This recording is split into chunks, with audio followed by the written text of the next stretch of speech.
All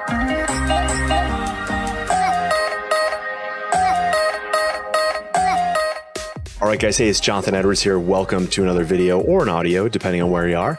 But listen, a disclaimer, as always, I work with aspiring athletes and their families. These are families who've got big athletic dreams and they're really go for it. My advice is geared towards them. So with that in mind, some of that advice may not rub you the right way if you are not as into it or committed. If you aren't willing to take 100% responsibility for your athletic experience, if you're going to blame coaches, blame the weather, blame something other than yourself, this probably isn't the advice for you. So if you're going to hang out, that's fine. Leave appropriate comments where necessary. But again, just a little disclaimer, this advice isn't for everybody. So thanks for watching. Thanks for listening. Let's get started. So let's get started today, shall we? The first category today is that we're going to talk about is how you can't train for Prodigy. Okay, so what I mean by that is that oftentimes parents will when I talk to a parent, they'll talk about some sort of athlete as an example who is a prodigy, who came up at a young age. They were very gifted. They were, some might call it blessed with some God-given talents, like whatever your background is, they will, they'll migrate to that. So like in a sport like hockey, you've got like Sidney Crosby, Connor McDavid, there's all, Austin Matthews, in sports like soccer, you'll have, especially on the girls' side, you hear a lot about girls come up at very young ages. There's a girl out of Oregon. Her name's going to escape me right now, but she's a very prodigious athlete, a soccer player, like 14. Had to sue to get her to play in the MLS, or the women's professional version, things like that. So people always migrate to those as examples, and I wanted to talk about that because what ends up happening is I don't believe you can train for Prodigy. Okay, so as athletes or as adults, we know that when we get into comparison mode all the time, it can really drain our psyche. Okay, it can really kind of wear us down. However, athletically, you're constantly in comparison mode all the time. And even if you're not in comparison mode on the field of play, invariably there's going to be some sort of like physical testing standard that you have to do, or there'll be some sort of combine or that you're supposed to participate in that is going to score you against other athletes. So when I was on the Olympic team or trying to become an Olympian, every quarter or so we did physical testing, right? And our strength conditioning coach was part of that. Jeff Shire, who listens to this occasionally, was part of that. Steve Mayorka. This a couple of years ago, I was working with Tennis Canada on a weekend event with some of the best tennis players in Alberta, and they had a sports science guy out there testing these athletes. Why? Well, sports science is really there to help put athletes into nice, tidy little boxes. Okay. Why? Because funding, especially for Olympic level sports, funding is tied to athlete success. And then what is also done is they're trying to predict athlete success, right? So I remember years and years ago when the Berlin Wall came down, the information about the research that went behind the East German sports system and the Russian, basically the communist sports system came out. And there was all this testing that went on. And a very famous story was that the Australian Rowing Federation took the research that was made public from the East German sporting system. So the East German rowers were fantastic. And what they learned was that the East German rowers were they had data on to be a successful rower internationally, you had to be so tall, your femurs had to be so long, the width of your shoulders was so wide, in your development, other they had all sorts of things to monitor. And and kind of like if you've ever been in a company that has a sales organization, and what do? They take their top sales guy and they try to find like their personality profile, and they try to only hire people with that personality profile to be that, in the hopes that they'll be that same type of sales success, right? So it's just profiling, and programs like to do that. And so, but what ends up happening as an athlete is you do that and you're constantly reminded how either you're inside those boxes or you're outside those boxes. And if you're outside those boxes, now you have this pressure of like, well, athletes, your size, your height, your weight, don't typically make it. So what does that mean? Like, we should just stop, right? Because then there's always a story about the person that didn't fall into that nice little tidy box who made it. They were too tall, too short, too fat, too thin, too twitchy, too slow, but they still survived. Not only did they survive, but they made it. And so that always fascinates me, because prodigies often don't fit into those nice tidy boxes. But what are you going to do if you're outside that box? Other than just try to get yourself inside the box. So for luge, for example, like we had physical testing, and we had how many push-ups we could do in 30 seconds. We had how many pull-ups you could do in 10 seconds. We had we ran the 40-yard dash, we ran the mile, all sorts of things. Like, so the idea was that somehow if you did these things well outside of your sport, that you would then be good inside your sport. You have a fast start, you have good runs, things like that.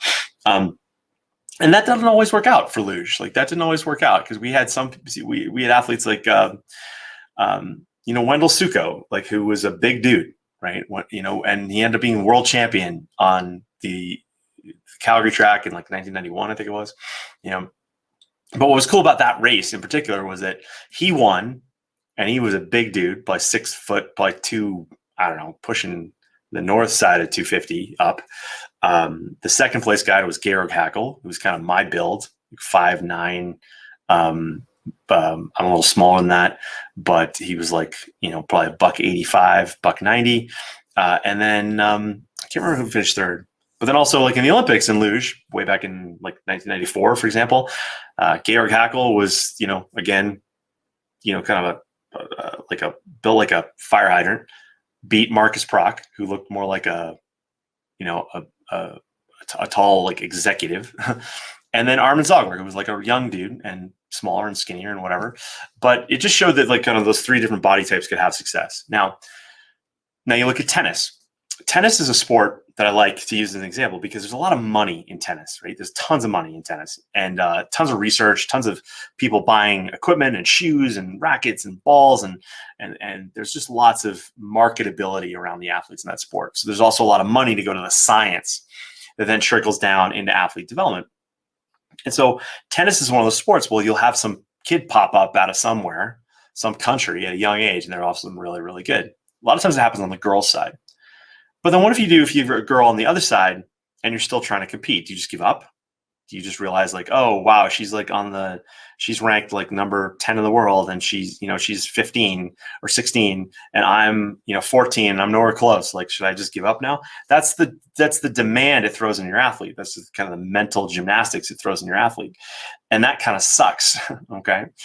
So the thing about it too, especially in this day and age of social media, is that young, prodigious athletes, regardless of the sport. I think of Sky Brown in skateboarding, who took, like, she was like the youngest Olympian for the UK, or the youngest medalist. I think she medaled at like 13, whatever it was.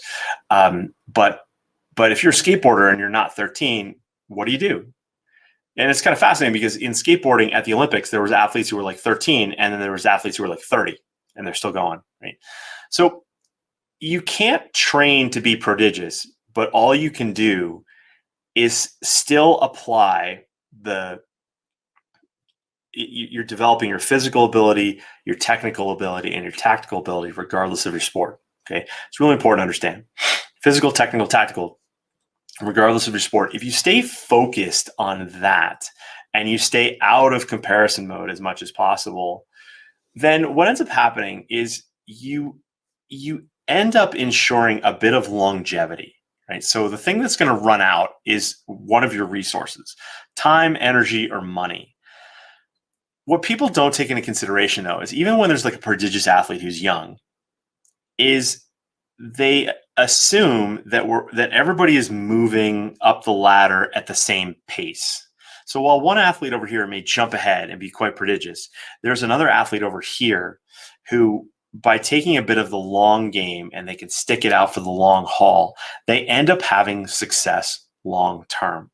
So in my own athletic experience, one of the things that I saw and I lived was that sometimes you have an athlete who's like maybe not prodigious, but they're an early developer, right? Like they're good.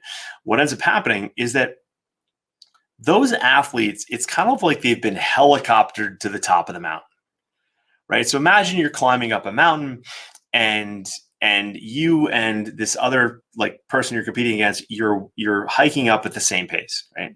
Maybe they're a little bit further ahead. And so you're kind of bummed out because they're ahead and you're doing your best, but you're walking up the same path, right? Now, their development helicopters them to the top of the mountain, but you're still hiking, all right? And you're going up the trail and you're climbing over rocks and you're walking around trees and you're walking through rivers and things like that. Meanwhile, they didn't have to do any of that, or so it seems. They got helicoptered to the top, and now they're on the top, and everybody's looking at them. And in this day and age of social media likes to, watch the people who are at the top, right? The people who have the most eyeballs, even if they're not that good. Like, with all this NIL stuff going on, name, image, and likeness stuff happening in the NCAA, there's kids now in high school who have like ridiculously large Instagram accounts who are not the best athletes, but they have this large Instagram account and they're signing deals. Why? Not on their athletic ability, but on their ability to capture eyeballs. Why? Because they're now there. So they took that work, but that's not the athletic work. It's their social media work, right? Different game. So now imagine like what happens if a storm comes. Okay. So storm comes, you're trudging through the snow and the rain and the sleet and you're getting up the mountain. And then what happens is the storm comes and that storm knocks that other person down from the top.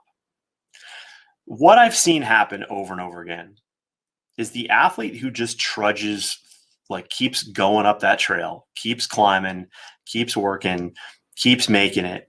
They end up now in a situation where they know the path, right? They've labored, they know the path. And what happens is that path is now given them like predictability for the next bit of the path, right? To get up to the top of the mountain.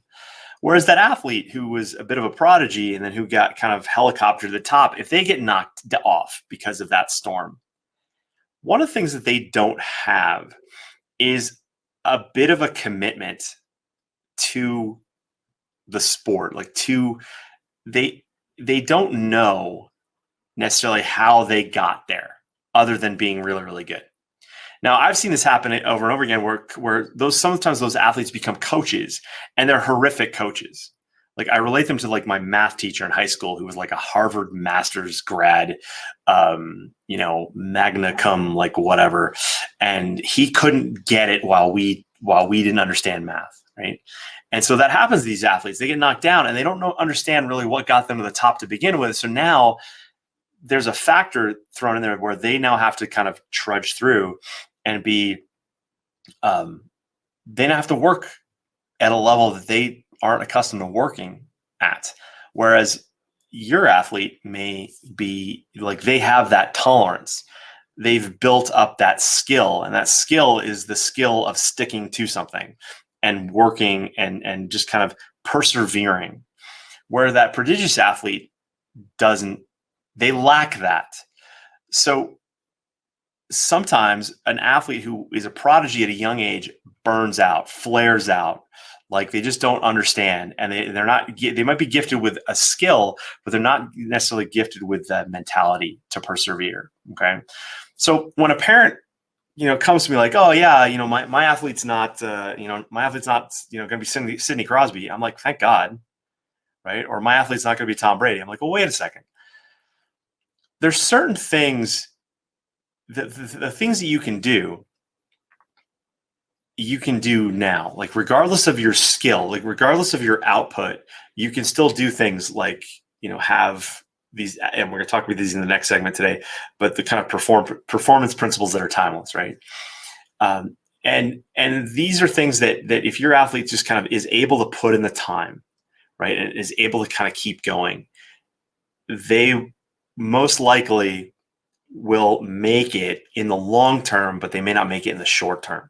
And that can suck a lot, because it might mean you miss out on a team and now you got to do things on your own. Or it might mean that you've got to move to train with a new coach, or it might mean that you've got to raise money, or any number of things. But I believe that long term, and every coach will say this, that oh wait, good comment coming. There you go. Jeffy beat me to it. I'll take an athlete with consistent, prodigious effort versus prodigy any day. And that's true. Every coach will say that, right? Like, Jeff, you agree with this. Like, every coach will say that.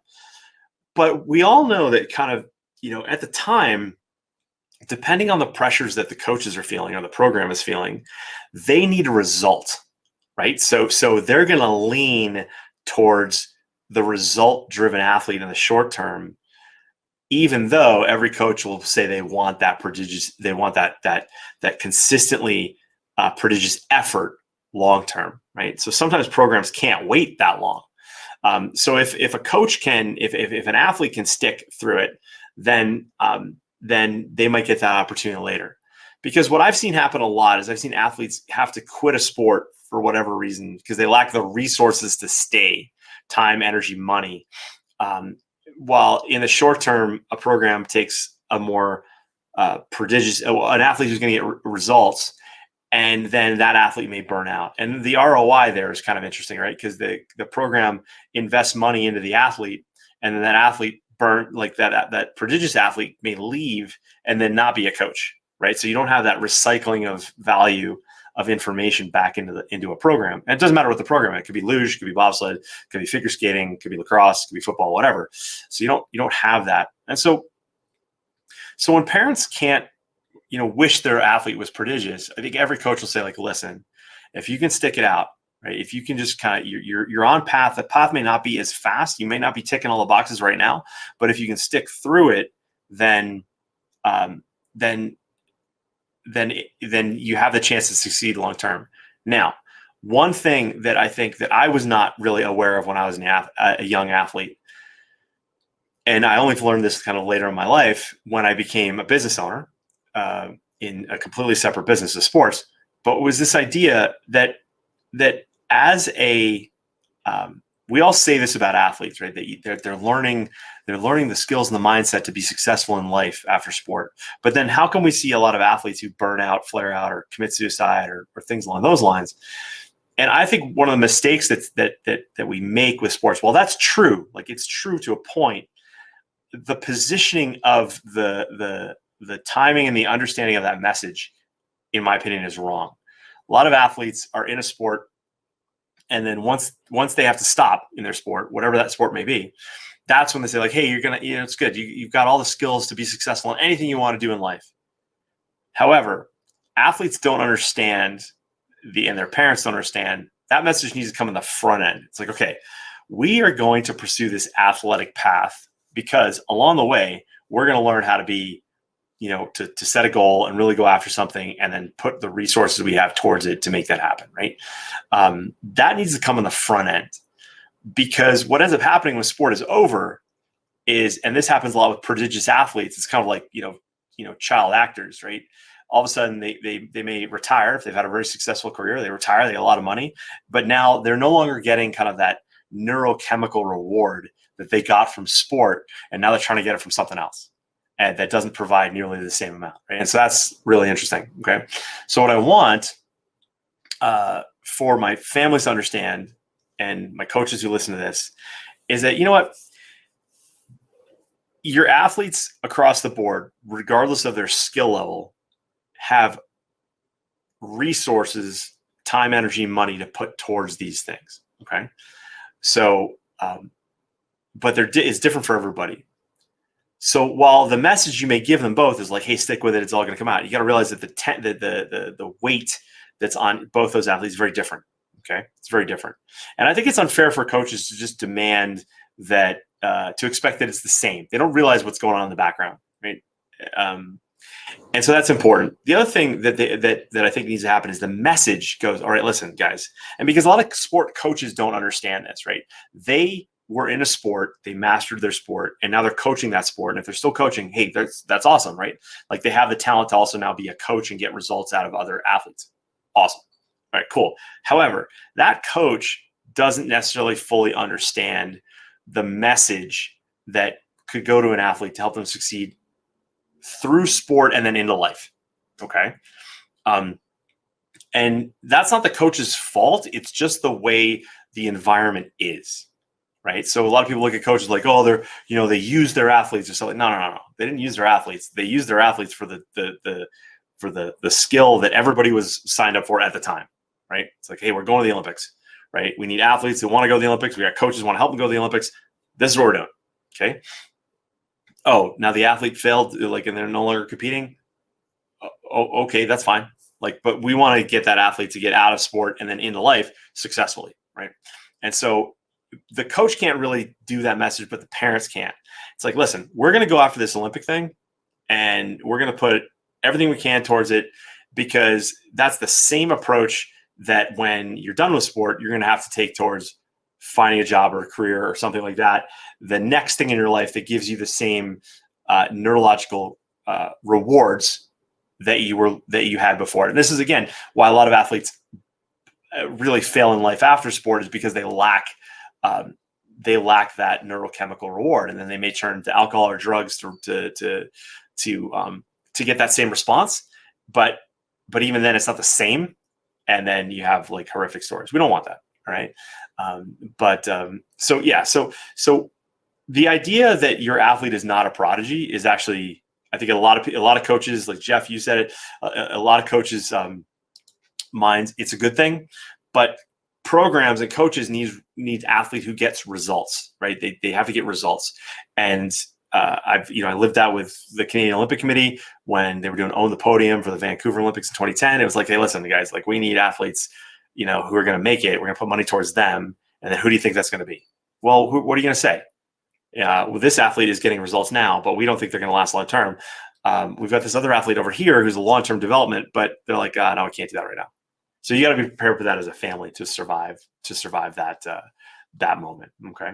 So even though your athlete isn't a prodigy, you can't train for prodigy. So don't worry about it. Don't put yourself in comparison mode as much as possible, and work on your game and your plan moving ahead. All right. So let's keep that going. All right, guys. Hey, it's Jonathan. Thanks for watching. Thanks for listening. And do me a favor, hit the subscribe button if you would. Hit the thumbs up. That would be huge. And also, when you hit the subscribe button, hit the bell icon. That way you get notified of future episodes.